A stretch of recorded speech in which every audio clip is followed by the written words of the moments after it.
health and the health of Virginians. We're living through a crisis, the coronavirus crisis, that is unprecedented in American life since 100 years ago with the influenza of the late 19-teens.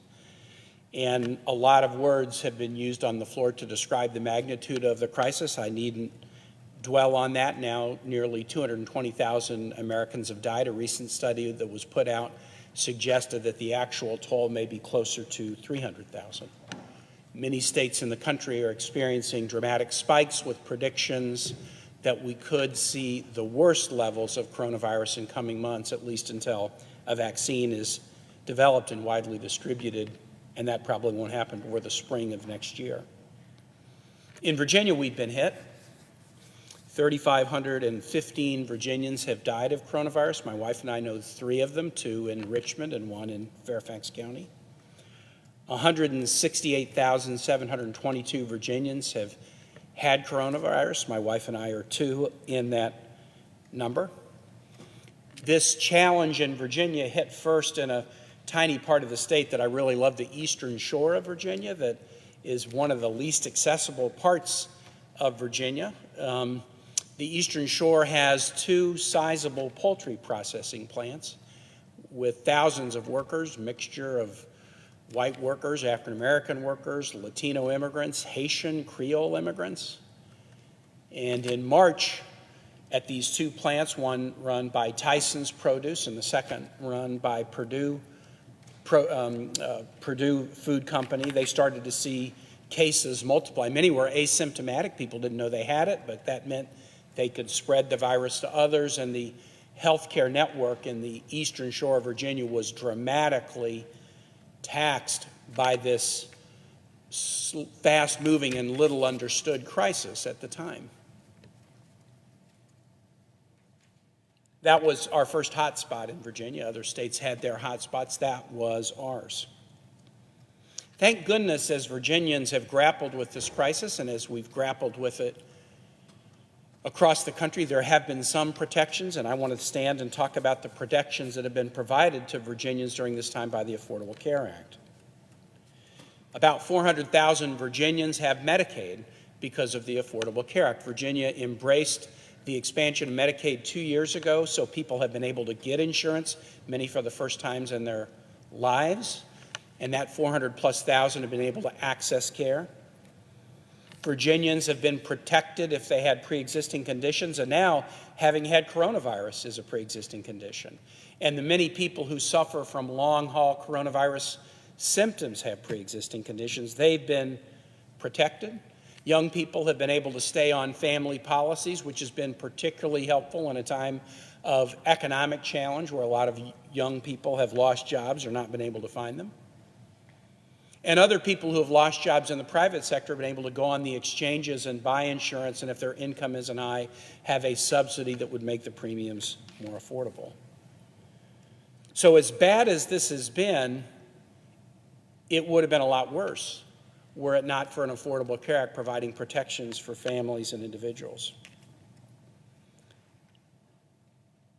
I don't pretend to understand everything. I have been around for a while, but there's a lot of things I still don't understand, and I will just be candid, Mr. President. One thing I don't understand is why the repeal of the Affordable Care Act is like the Moby Dick that the GOP and the Trump administration has been searching to kill this worthy health care bill that's protecting people at a critical time. During the time I've been in the Senate since 2013, I've seen during the Trump administration numerous efforts to, via administrative sabotage, weaken the law. I have been here as we've cast vote after vote after vote to repeal the Affordable Care Act. I saw a shutdown driven by a Senate colleague from Texas a few years ago, all around repealing the Affordable Care Act. It was important enough to shut the entire government of the United States down for more than 2 weeks. I stood here on the floor at the most dramatic moment ever in my political life. You might think it might have been like election night 2016. No, the most dramatic moment ever in my political life was the night we stood here on the floor at about 2 in the morning, and John McCain, having been diagnosed with a glioblastoma, came out of the hospital and cast a deciding vote to make sure that millions of Americans wouldn't lose their health insurance. And in addition to administrative sabotage and repeated votes in the chamber, we've seen one court case after the next, sponsored by Republicans to try to repeal the Affordable Care Act. And now we see sort of Moby Dick coming into sight with the California versus Texas case to be argued at the Supreme Court on November 10th. My constituents in Virginia who rely on the Affordable Care Act and are afraid to death for themselves and their family members are petrified. Let me read you some stories from 4 constituents of the many that I've received. Michelle from Newcastle. Newcastle is in Appalachian, Southwest Virginia. She wrote in about her 9-year-old son, Evan. Michelle moved to Virginia from Texas because Texas didn't have expanded Medicaid and Virginia did. I'm new to Virginia. I recently moved from Texas, and I'm incredibly concerned with the Supreme Court nominee and the protections given in the Affordable Care Act. My son, Evan, is 9 years old. He was born with a rare abdominal wall defect called an umphlicele. After many surgeries and staying in the hospital for the first 8 months fighting for his life, he came home. At the time he was covered by his father's employer-sponsored health insurance, he was protected under the ACA. His health care, which included ventilator support, tube feeding, and a number of surgeries, easily came to millions of dollars. As he's grown, he's received other diagnoses: autism, ADHD, nystagmus, and other visual impairments. I know very well from my experience with health coverage in Texas the constant battle a person faces while trying to get treatment for autism-related therapy, to even be covered by Medicaid. I was denied coverage for my son because I made too much. My income as a single mother was $35,000. I was working sometimes 60 hours a week, paying $650 every month for child care. The cost of my employer-sponsored health insurance for myself, my son and daughter was $800 a month. I couldn't afford it, and I had to choose between having coverage for my children and being able to pay our water and light bills. It took months to receive the decision that we were denied for Medicaid. Upon my move to Virginia, I was able to obtain Medicaid coverage, not just for my son, who had been denied in Texas, but for every household member. It took 2 weeks. The ACA is protecting my son, and his ability to be covered by other insurance is so necessary. I'm contacting my senators on subjects that affect my family frequently. My family means everything to me. My son's life isn't something I take for granted. I fought for him every day while I struggled through pulmonary hypertension, and it was 4 long months before I even heard the words when he goes home rather than if he goes home. Dawn from Virginia writes about a 20-year-old daughter. She's from Vienna here in Northern Virginia, who works a part-time job with no benefits. My daughter's 20 with multiple health conditions and has a part-time job with no benefits, but she's able to be on my insurance. I'm concerned about the upcoming Supreme Court vote on the ACA. What will happen to young people like my daughter if the ACA is gone? A veteran, Lieutenant Alvia from Hampton and Hampton Roads. I'm 100% permanently disabled veteran. Although most of my medical care is provided by the VA, my care is supplemented by Medicare and the services of a Medicaid Alert Services dog. The latter 2 care services are threatened by the abolition of the ACA and challenges to the Americans with Disabilities Act. With the Supreme Court scheduled to hear arguments to repeal the ACA soon, this puts lives and rights at unacceptable risk. Donna from Henrico in the Richmond area where I live writes about her husband diagnosed with glioblastoma, brain cancer. My husband was diagnosed with glioblastoma back in June of 2020. The insurance claims have now exceeded $1 million and will continue to rise with doctors and treatments. Thankfully, we have health insurance through the marketplace. My husband isn't able to work and my job has no benefits. I fear what it would be like for us if Obamacare is overturned by the Republicans. No private insurance will ever accept us, so we must continue to rely on getting our insurance through the marketplace. And now we're rushing a Supreme Court nominee. In 2016, I was in this chamber, and so many of my Republican colleagues made the argument that they would not entertain a nomination by President Obama. Not that they would vote against the nominee, that would be consistent with advise and consent, but they would not let the individual in their office, not have a Judiciary Committee hearing, not have a Judiciary Committee vote, not have a floor debate, not have a floor vote. And the principle that was newly announced in 2016 was let the people decide. Let the voters vote for president and the Senate, and then we'll see about filling a Supreme Court vacancy. And my colleagues looked me in the face and the voters in the face too, and they said, this precedent is a precedent we will apply equally to a Republican president as a Democratic president. But now that promise is being broken. Those words to colleagues and those words to the public are being reversed. There are some outside this body who think that's just what politicians do. They say things and they do the opposite. They're not surprised by that. I don't think that's true. My experience here since 2013 is when my colleagues tell me something, they do it. I've got great relations with colleagues on the Republican side of the aisle. When they tell me something, they do it. And if they can't do it, they'll tell me that. This is very, very different. Changing the tune. We will not fill a vacancy in a presidential year. We'll let the people decide what is the reason for the change. And I have concluded that since people normally don't go back on what they said, and this is a rare instance in my time here in the Senate, the reason is a real important one. And the reason is, finally, we see Moby Dick in our sight, and we have a chance to gut the Affordable Care Act. We have one last chance to do it in a case that's going to be argued to the Supreme Court on November 10. And that is so important to us in a pandemic with people dying and sick and suffering that we're willing to break our word, to rush a justice, to repeal the Affordable Care Act. For God's sake, why? For God's sake, why? I'm struck by the fact I've unfairly used a broad brush to cast aspersions at the GOP in the Senate because I am struck by the fact that 2 GOP senators have said, you're right, this is wrong.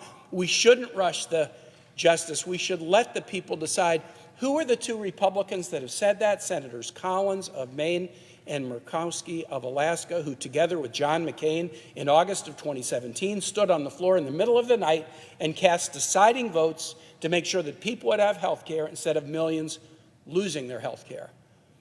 They are sticking by their word because they know what's at stake and they know what this rush means. We shouldn't be rushing a Supreme Court nominee and people breaking their word to do so. On the court, we should hold folks to their promises. Let the people decide. They're voting. 37 million people have voted already in the United States. Let's let the people decide who the next president is and the next Senate is. And obviously, if it's a Republican president or Republican Senate, everyone will understand moving quickly to voting on the nomination of Judge Barrett. But let's at least let the people decide. That's what we should do on the court. And then here's what we should be doing instead of forcing an unprecedented rush to a justice who can be part of destroying the Affordable Care Act. Let's work on COVID. Let's work on the health care crisis. But I'm disappointed. After good work together on 4 bills in March and April to inject trillions of dollars to help people and to help businesses and to help hospitals, we knew we needed to do more. The House put a bill on the table at the end of May, and then there were months of delay here in the Senate. I knew that the Senate Republican majority would not embrace the House proposal, but I thought they would do something. But after the House acted in May, June went by nothing, July went by nothing, August went by nothing, most of September went by nothing. Eventually, a Republican proposal was put on the table that couldn't even generate strong support within the Republican caucus. It was dramatically insufficient from my view because it provided no assistance for housing, rent, mortgage, food, SNAP benefits, state and local government. It provided none of those things. So Democrats and some Republicans voted against it with the hopes that that vote would do exactly what it did when we cast a similar vote in March. We vote down a partisan proposal. It opens the door for negotiations. The White House gets engaged. We do something that is good for the entire American public. And our vote did have that effect, sort of. The no vote on the Republican proposal in September did start a more robust discussion with the White House about what should be done to provide COVID relief, but not here in the Senate. Repeatedly, as Democratic leadership have been talking to Secretary Mnuchin at the White House, we read in the paper that Senator McConnell, the leader, has been telling members of the GOP, we're not doing a deal. Don't do a deal. Cold water on the deal. Now, we're having some sort of show votes on insufficient proposals this week. But to come to the floor to cast a vote on a motion to table a proposal when everybody knows it's not going anywhere because it's not sufficient, at the same time as we're reading headlines in the paper that the majority leader is telling the GOP, do not do a deal. Do not do a COVID deal. The PPP package that we voted on yesterday was insufficient. We refilled the bucket for small businesses in April, and we should have, and we've got to refill it again.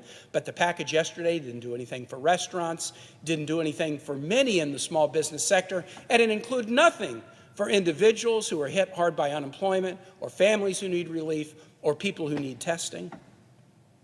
The bill that we just voted on today, the skinny COVID bill, was insufficient for the same reasons that led it to be voted down by Democrats and Republicans in September.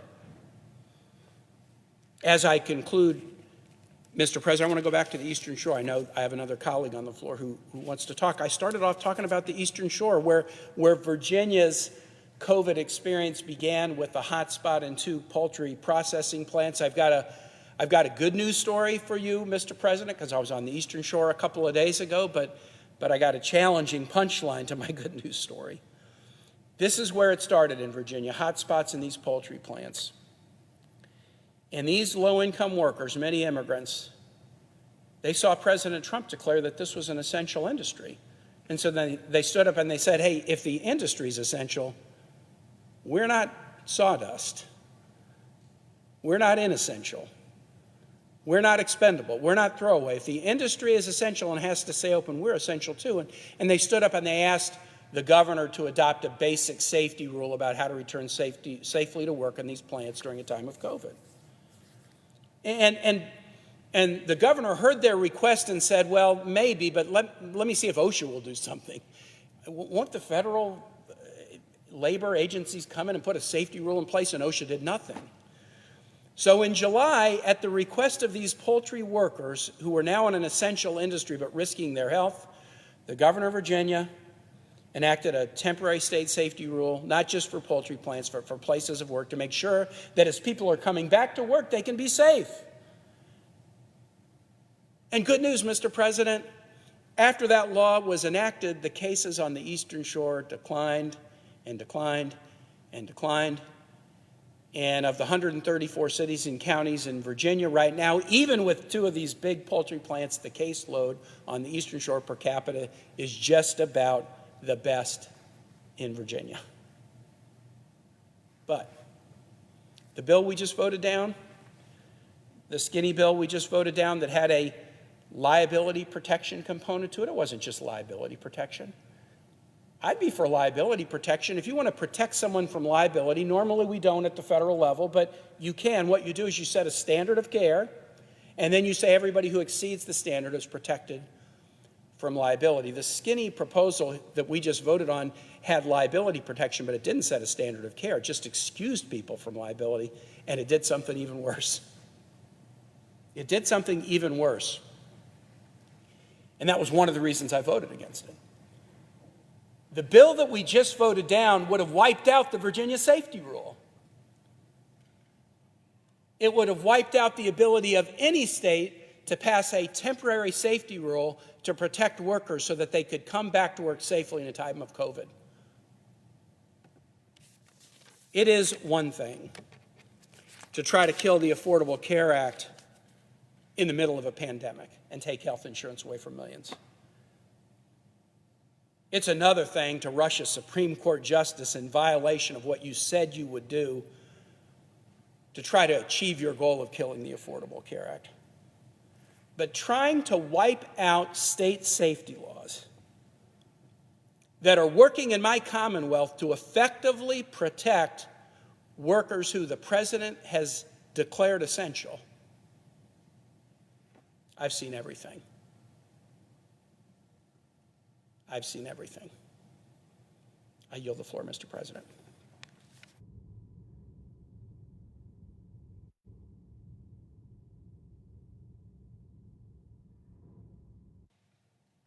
Mr. President.